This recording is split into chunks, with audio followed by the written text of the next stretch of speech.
आज हम चर्चा करेंगे शोध एवं विकास लागतों के संबंध में। एक महत्वपूर्ण लागतें होती है व्यापार में, उत्पादन के संबंध में, उन्हें हम शोध एवं विकास लागतें कहते हैं। वस्तुतः यह लागतें निर्माण के दौरान प्रत्यक्ष रूप से साफ साफ नजर नहीं आती है, लेकिन फिर भी जरूर है।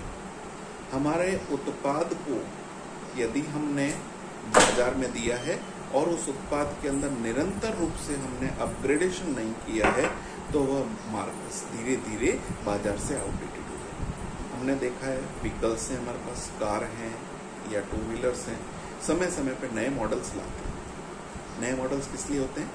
एक तो ग्राहक को आकर्षित कर सकते हैं और उसकी गुणवत्ता में वृद्धि कर सकते हैं। तो हम शोध एवं विकास की लागतों को, सबसे पहले शोध की लागतों को दो भागों में बांटेंगे, प्राथमिक शोध और द्वितीयक शोध। प्राथमिक शोध पर किए गए व्यय कारखानों को उपरिव्यय माने जाते हैं। ये वह शोध होते हैं जो माल के उत्पादन को बढ़ोतरी करने के संबंध में होते हैं। जैसे एक कारखाने के अंदर 1 घंटे के अंदर 60 यूनिट का उत्पादन हो रहा है।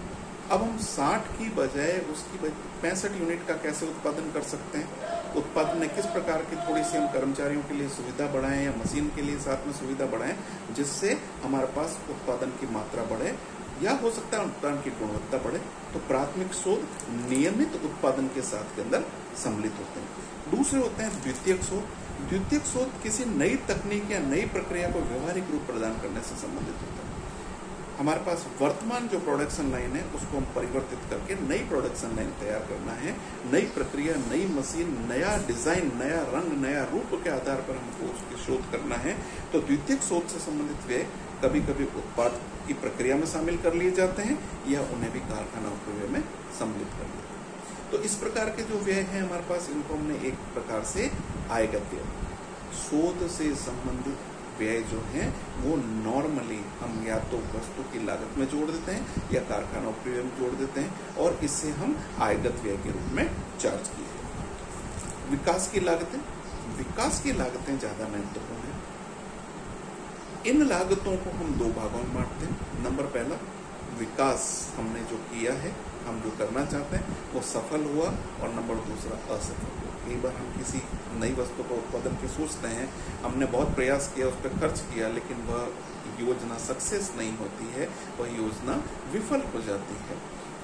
जब भी हम किसी प्रकार की विकास के कार्य डेवलपमेंट एक्सपेंसेस, प्रोडक्शन के विकास की बात करेंगे, तो जब भी हमने वस्तु के विकास के संबंध में कोई खर्चे किए हैं, यदि विकास की जो हमने योजना बनाई वो सक्सेस नहीं होती है, अनसक्सेस हो जाती है, खत्म हो जाती है, तो उसी वर्ष उस हानि को लागत लेखों में हस्तांतरित करके बंद कर देते हैं और उसे लागत का भाग नहीं होता।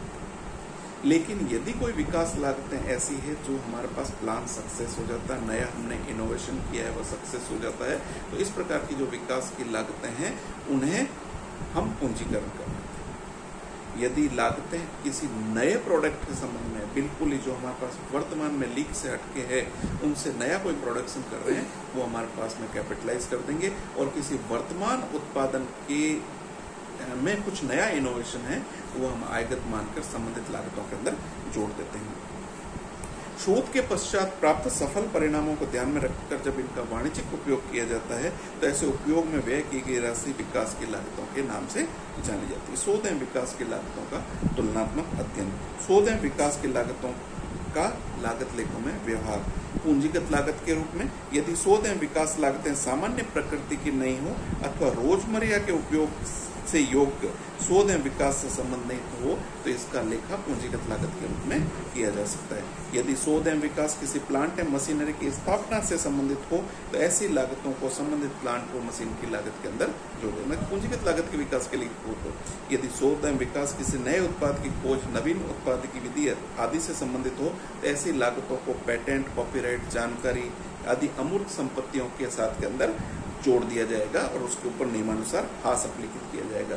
यदि शोध एवं विकास के वांछित परिणाम प्राप्त नहीं हो, अर्थात शोध असफल हो जाए, तो उसकी लागत को डूबी हुई लागत नहीं माना जाता है, बल्कि इसे कारखाने मानकर लागत लेखों में लेखा कर लिया। तो हम नियमित प्रक्रिया के रूप के अंदर फैक्ट्री ओवरहेड के रूप में इसको जोड़ते हैं। आयगत लागत के रूप में। जब शोध एवं विकास क्रिया द्वारा सृजित तकनीक, प्रक्रिया, विधि, खोज स्वयं के व्यवसाय के लिए उपयोग किया जाए और ऐसी लागत को अवसर मानकर उत्पादन लागत में सम्मिलित करना चाहिए।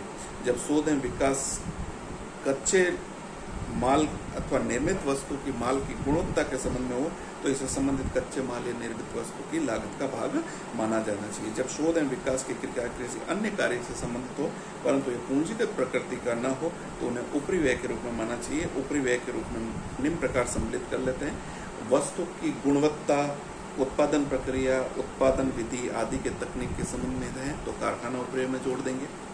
यदि कार्यालय के प्रबंधन के संबंध में है तो कार्यालय उपरि व्यय में जोड़ लेंगे और बाजार के शोध, ग्राहक के शोध के संबंध में है तो विक्रय वितरण उपरि व्यय के अंदर सम्मिलित। ओके, धन्यवाद।